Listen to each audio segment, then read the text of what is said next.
Because cricket is not only played on the field. I said earlier, we are addressing the ecosystem surrounding cricket in the West Indies to rebuild their brand, protect their brand, sustain their brand, and expand their brand. So what are the matters beyond the boundary that we have to bring into the cricket, bring into the brand, bring into the product, and invest in also the vibes? We have to have different vibes. The vibes, the culture, the entertainment, the food, the tourism, what we represent, the markets, investing in marketing, the branding, merchandising. We don't even have a single duty-free shop across the region that specializes in West Indies merchandising and branding. Can you imagine? And we have seen how merchandising and branding is critical. Just look at a CPL, a different level of branding and merchandising. Integrating other sports, yes. How do we use cricket and the platform of cricket to bring other sports discipline in it? Merge our sports. Our market is small, so we have to merge our interests, merge our opportunities, merge our sports. Societal integration. This is an important part of cricket. How does it contribute to positive living? Getting private sector and social investment into cricket to contribute to positive living, societal integration, community orientation, so that companies can budget to achieve these aspects of their social consciousness by investing in cricket. So this is basically addressing the totality of the cricketing ecosystem. The covers, as I said, is an important part. The wicket, protecting the wicket, the bouncer, the spin, good defense mechanism, beyond the boundary, the opportunities, the threats, all of this forms part of the cricketing ecosystem. So this is how we in Guyana are thinking. This is our presentation as we work towards building a West Indies brand that is strong, sustainable, reliable, resilient, competitive, profitable, and brings to us the joy of cricket as we know it. Thank you.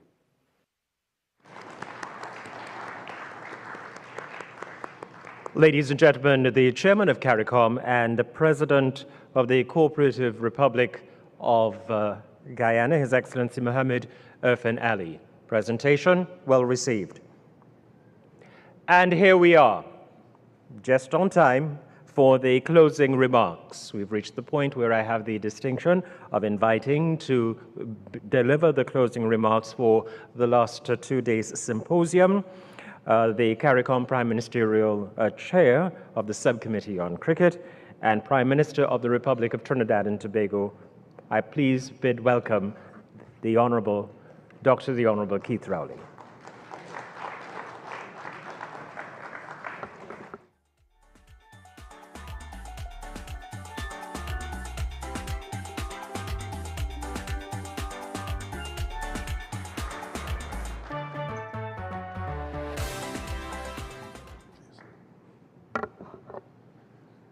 Thank you very much, Wendell. And let me thank all of you, firstly, for coming, and secondly, for staying. But you've run the course, you've kept the faith, and a crown of dismissal is not ready for you.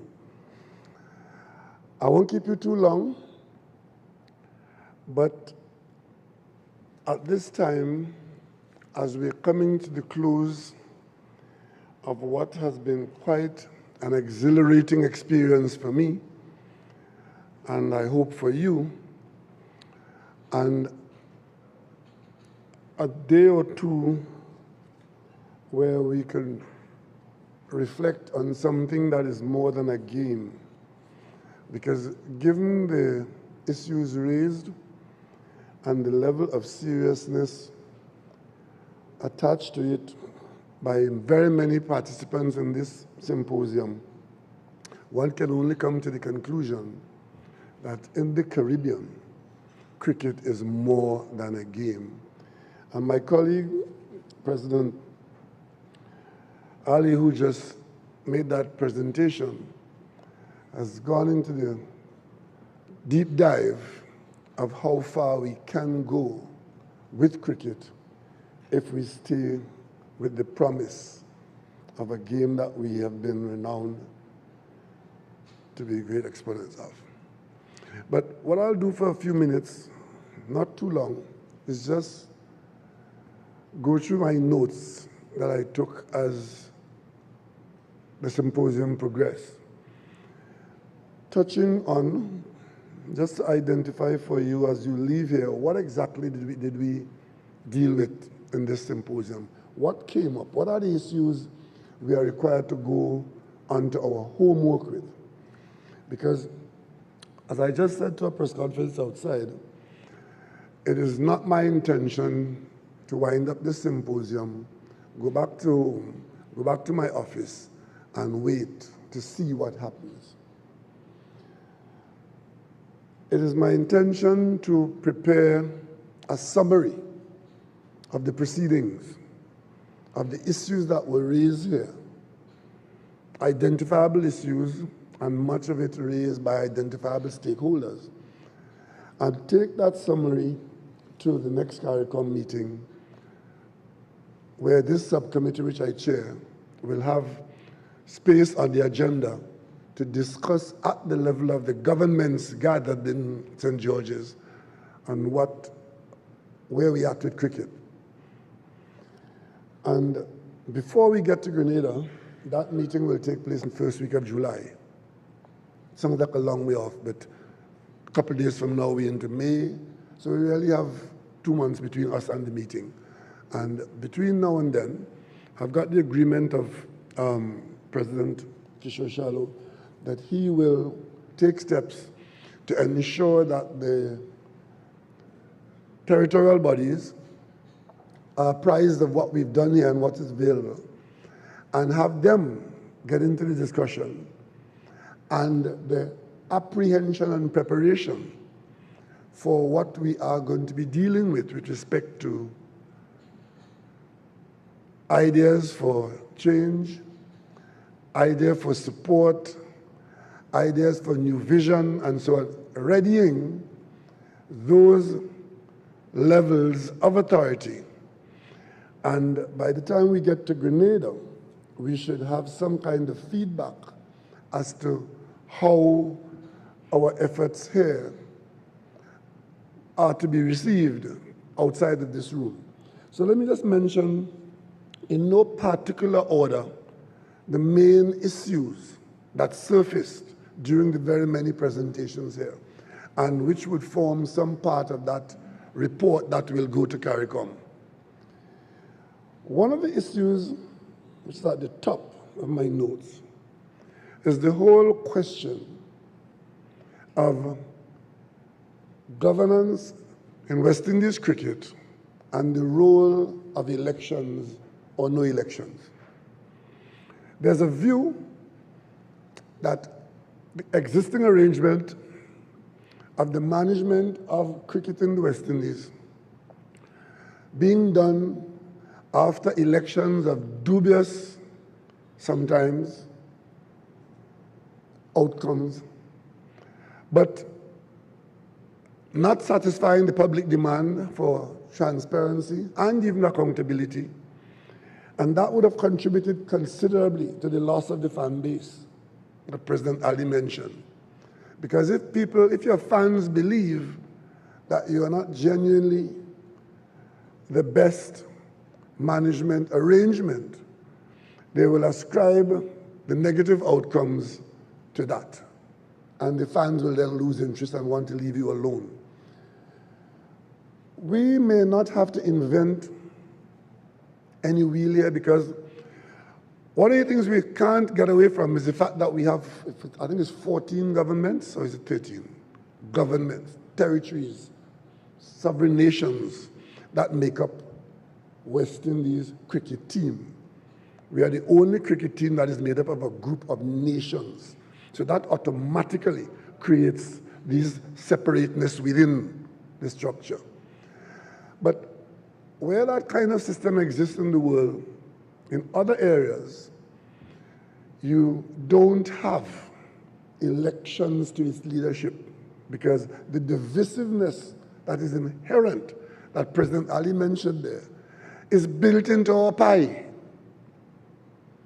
And the way they deal with it, as CARICOM does, because CARICOM itself manages this as CARICOM. CARICOM's leadership is not by election. It is by predictable rotation. The European Union is by predictable rotation. So you don't expose yourself to the shenanigans of shysters organizing an election, claiming ownership, and governing through lackeys. And I point my finger at no one here. My friend Kishore Noah, I'm not pointing my finger at him. He just come and he meet that. But that is part of the problem. And unless somebody can come up with a better solution, the existing arrangement is not going to improve our circumstance. So, that is on the table.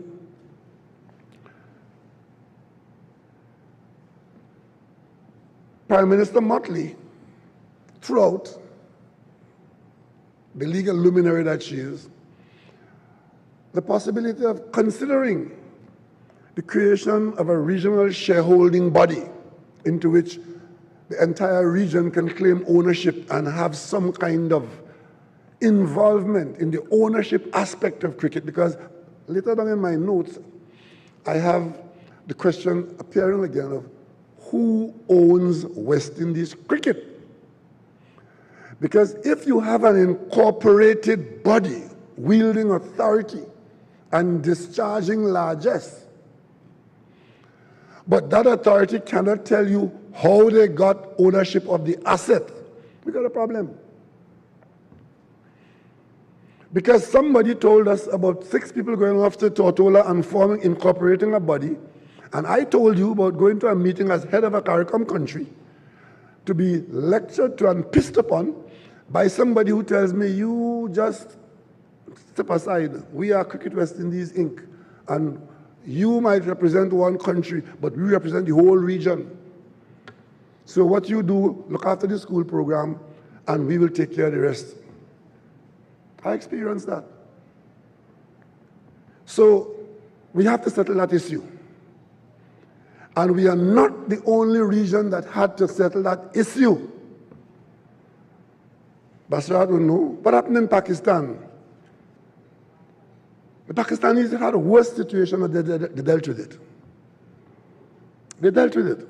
We must deal with ours. I'm not putting out any solution, but I'm telling you that will remain a problem.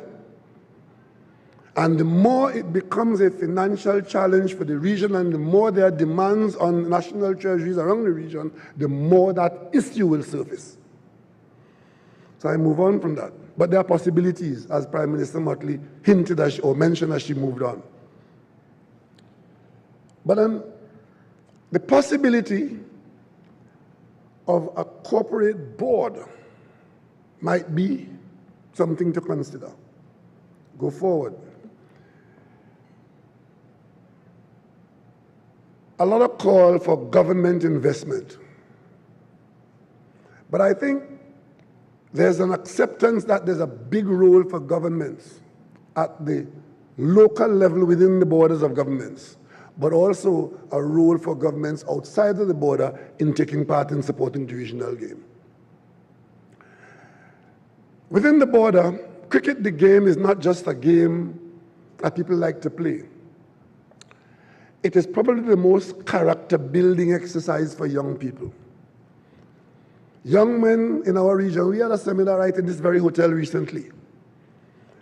And the seminar was a symposium on violence as a public health issue in the region, where we had to accept that our region is plagued by ever-increasing levels of violent conduct on our society.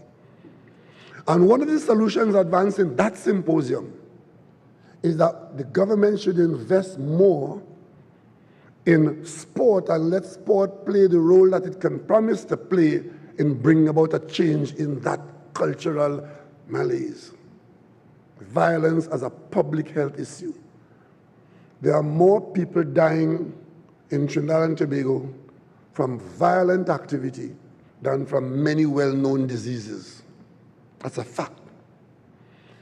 And encouraging young people now to play sport, especially a sport like cricket, as a character-building input, governments will do well to invest in that. So where you have boys' schools with no playing field and no sports master, and sport, including cricket, as a nuisance to academics, they miss the point. I can only speak like this, because when I went to school, the top students in academic proficiency were also the top students in sport and vice versa. So sport is not a nuisance. It's an integral part of, and we can learn from that. Talking about the good old days, maybe we can go back to that. But there was some element of compulsory participation. Nowadays, I have a grandson, he's 9 years old, Mr. iPad. Man, get him off the iPad. His 3-year-old brother is on that same track. It's a different world. But we know what worked. We know what worked. And the perfect environment is not the only place that success can be had. But at least if you've had the experience of success, at least you know what used to work. Somebody here spoke about being mentored, because mentoring was also raised here, the value of mentoring, and mentoring of the highest quality, using our legends as people who can inspire a generation. We've lost some of it, but we haven't lost all of it. So I think there was widespread agreement on the responsibility of the governments to ensure that there's a sound and improving quality in the primary school program, catching our youngsters early and getting them into a program and then moving forward. That mentoring opens the possibility for a large amount of volunteerism in the region. A campaign of volunteerism, those who can contribute and who want to contribute, either singularly or with groups.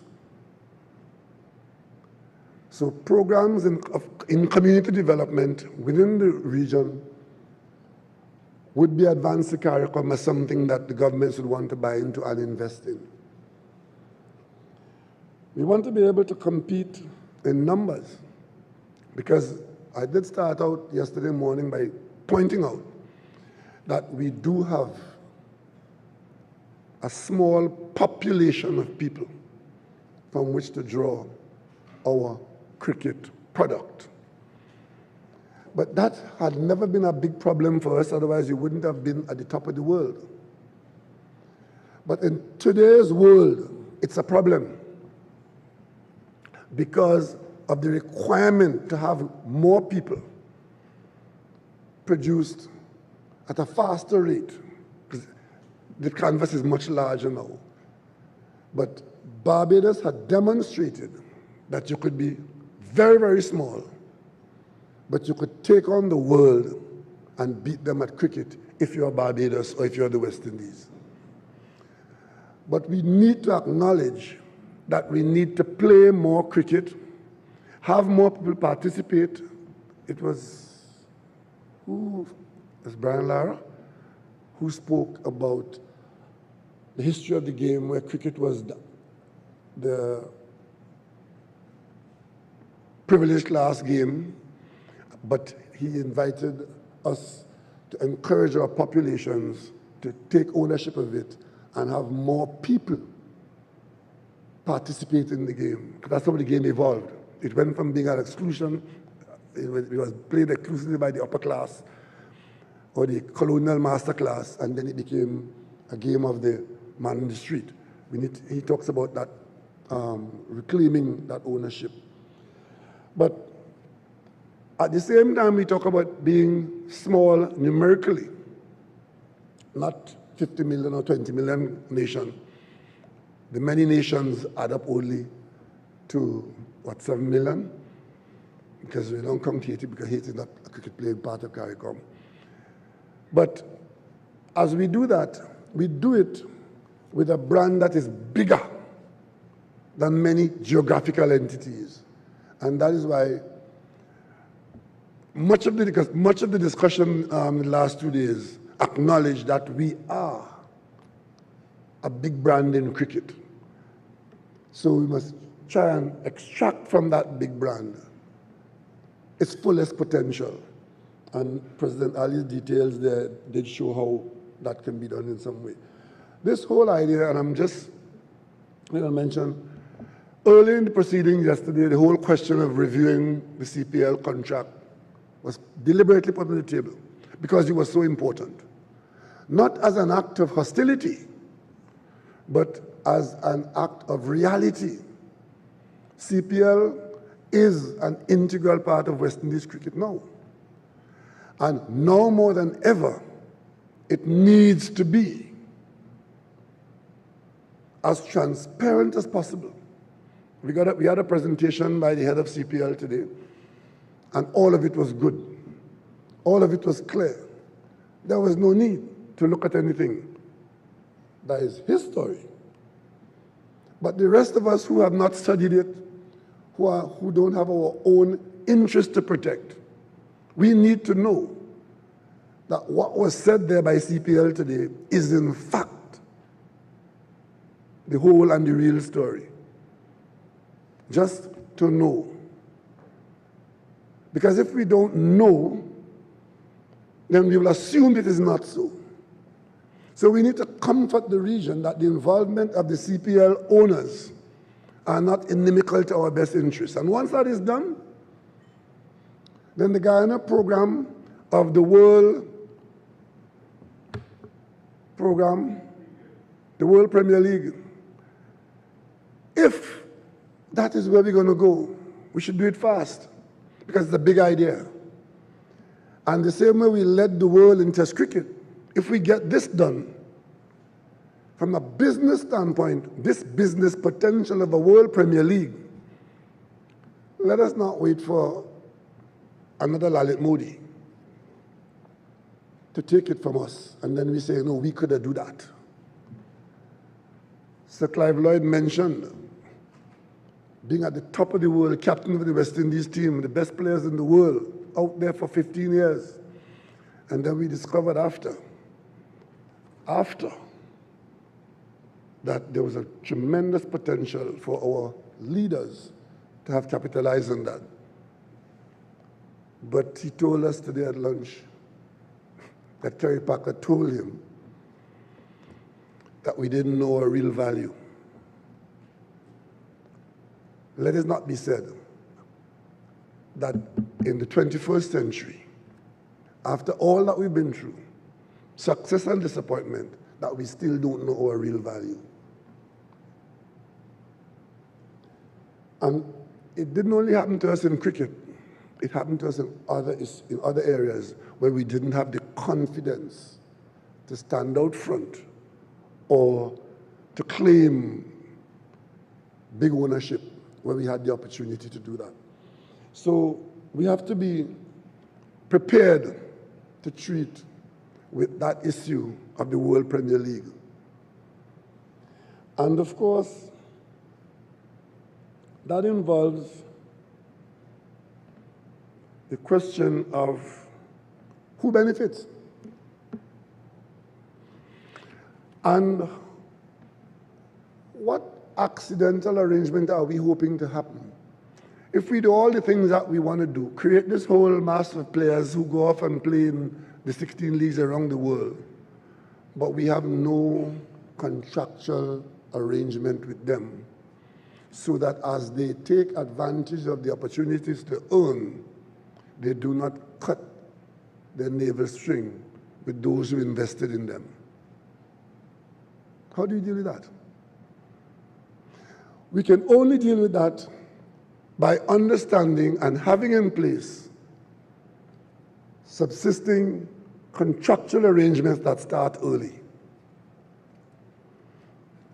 And thinking aloud here is allowing me to say to you, we may have, as we invest the kinds of monies that the governments and the region will have to invest in our young players. We'll have to put contractual arrangements in place to support them in their development. But as they proceed upwards in the earning ladder, those contractual arrangements have to remain in place, so that when they become millionaires, they don't kick the ladder away from the grounding of the ladder, which is still in the community where young players are raised. So yes, support from primary school, or from the cradle, we want to say, all the way up, support, because that's what all this is about, support. But we have to evolve a contracting arrangement that allows a connection between the developed player and those who invest in the development.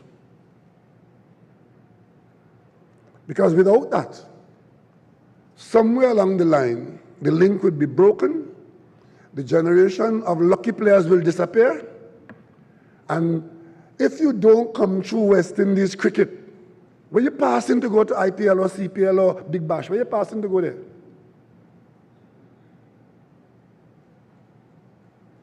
And that's an issue that we have to confront now. You only get noticed to go there because you are in West Indies cricket. And if you are in West Indies cricket being supported by the resources of the taxpayers and the communities in the West Indies, you can't tell me that you must not be connected once you make it to the top. That is when you need to be connected. And that is one of the biggest issues that CARICOM will put to Cricket West Indies and to the players at all levels. Because most players don't end up at the top of the pyramid. Very many would be in the middle, and most would be playing for the love of the game. But Brian Lara didn't play with 11 Brian Laras from age 7. Brian Lara didn't play with 11 Brian Laras at Queen's Park or representing Trinidad and Tobago.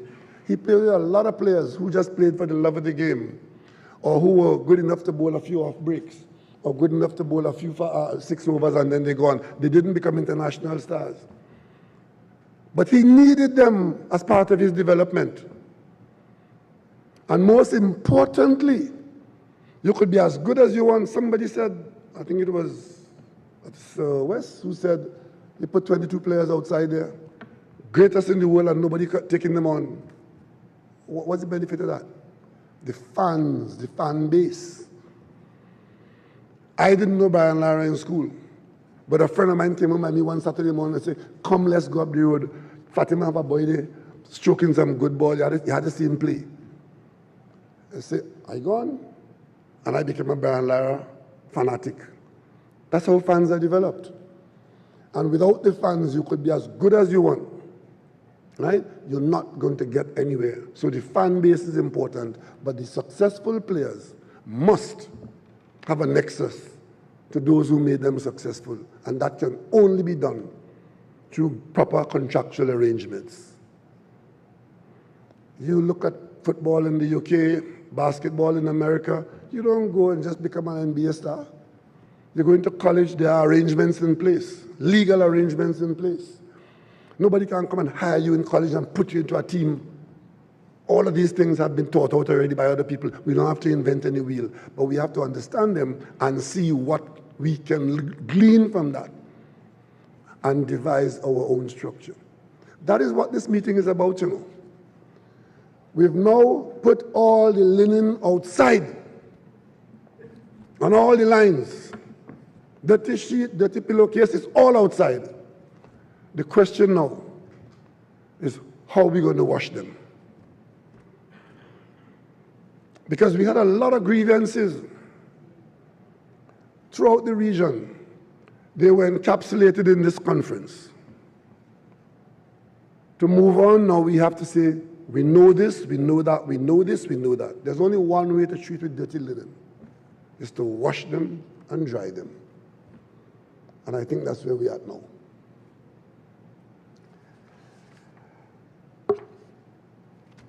The whole question of getting our pre-professional players to play more of the game The area where that can be done using existing organization is in the secondary schools. Across the region, we have a good secondary school structure. I will encourage my colleagues across the region to invest some money and some of this development potential in the secondary school. Again, we're not inventing any wheel here. West Hall, before he was Sir West Hall, came to Trinidad and Tobago and ran and got his name attached to something called the West Hall League. For me, that was one of the most exciting times. I wasn't here when Rupert Tantroon and Derek Seeley played cricket in Trinidad and Tobago, but I read about them. I wasn't fortunate, but I was here when the West Hall League was operating. Great weekend cricket, and it produced a lot of international standard players. We can use the secondary school system in a similar fashion and infuse into it some intra-territorial competition. Give them purpose to participate. Give them opportunity to occupy the wicket, to see the rest of the Caribbean before they are grown men. But it costs money. That is good money, if we spend money on that. And if we do that, every one of these legends who we have could take responsibility or be given responsibility to assist a program like that, if only for a specific period. And somebody talk about the Caribbean Development Bank. Well, the bank spends money on schools and hospitals and bridges and training. Those people who support us, like the Caribbean Development Bank, will do well to see good returns from supporting the governments in spending what would be small money on a program like that, saving the next generation and creating excitement with a potential where out of it may come 5, 6, 7, or 8 stars and maybe a handful of legends to be. And that's what it is. You put 1,000 players out there, 100 of them might become household names, 10 of them might become of international standard, and 2 of them might become Brian Lara or Clive Lloyd. That's how the investment goes. But the people who they impact are in the 10,000s. Haley Matthews wasn't known to us or to young girls in the region, but she's already a household name for girls across the region. And everything I've said here applies to every young girl as it applies to every young boy. And it will assist in another area of great deficiency in the region. There is a deficiency in parenting in our region. And that has shown up in a number of ill-prepared youngsters who end up sometimes in front of the court or just on street violence. Cricket programs can assist in parenting, especially if it carries with it a discernible amount of mentoring. And unhidden talents can be unearthed by programs of that nature. So these are the kinds of things that the CARICOM leaders will deal with. How much do we invest in programs of that nature? Because I don't think it would take much to convince my colleagues that this is an area of priority spending that we must now treat with some fierce urgency. We talked about our women getting into Test cricket as quickly as possible. That, I'm sure, would find fullest support at CARICOM. Under the heading of the business of cricket, if we accept that cricket management and operations today is a business, then we have to put a clarion call out to our corporate citizens of the region and outside the region to play a significant role. And for us, that is not new. We've had big sponsors before. We used to have the Shell Shield. In fact, Shell Shield was the heyday of cricket for quite some time. Shell Shield matches used to fill the Oval. And one of the best days of my cricketing life is when we beat Barbados in Queen's Park Oval. And a man walk out with a placard, cockroach and frayed foul again. Oval full. But now, you can't get 100 people inside there. But the enthusiasm is not dead if the product is attractive. So, we'll go back to the sponsors. The government has a persuasive power with some of the sponsors. We must use it. Somebody said that cricket in the region is on life support. I think it was Enoch said that. That's a good way to put it. When you're on life support, you have two options. Get good care or call the undertaker. Those are the two options. This conference is about trying to get good care. And if it fails, you have one option, is to call the undertaker. So, it was also said that we need to acknowledge that the foundation is there, but it requires some repairs, and once the foundation is sound, the superstructure will follow. That's another area where the governments can be encouraged to invest in the foundation, but we're not going to leave the superstructure to the wiles of the weather.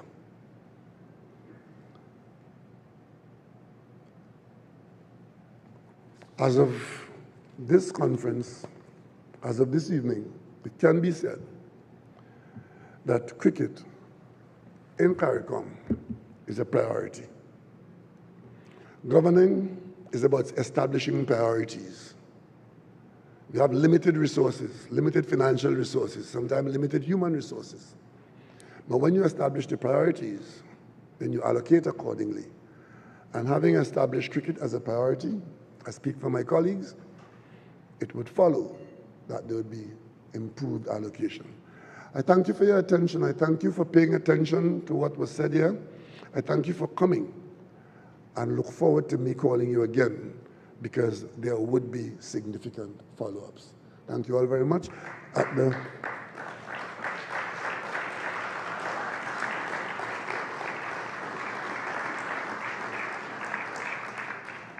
We have at 6 o'clock, we're expecting you all at the Diplomatic Center for our social gathering. So when you wind up from here, try and get yourself up to the Dip Center at 6 o'clock, and we have another hour or two of there, and we end up there later. See you all at the Dip Center later. Thank you very much.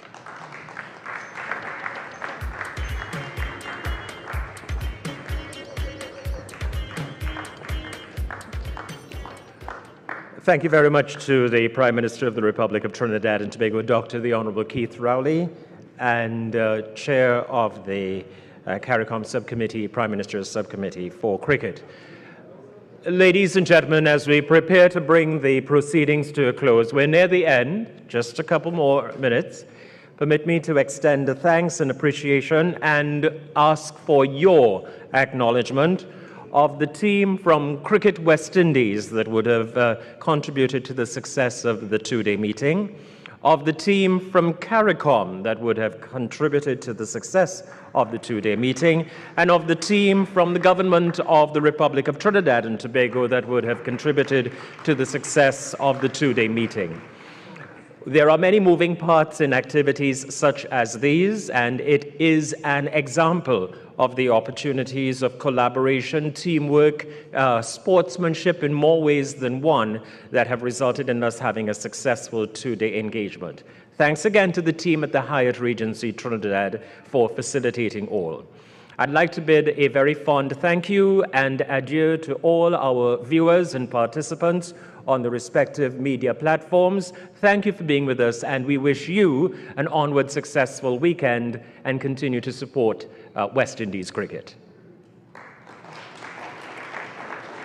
And as we close in this room, now that we've sent our social media folks away, ladies and gentlemen, I just wanted to let you know that there's a gentleman by the name of Mr. Johnny Grave, who happens to be the CEO of Cricket West Indies, and it seems that around this time he is celebrating his birthday. So happy birthday to you, Johnny.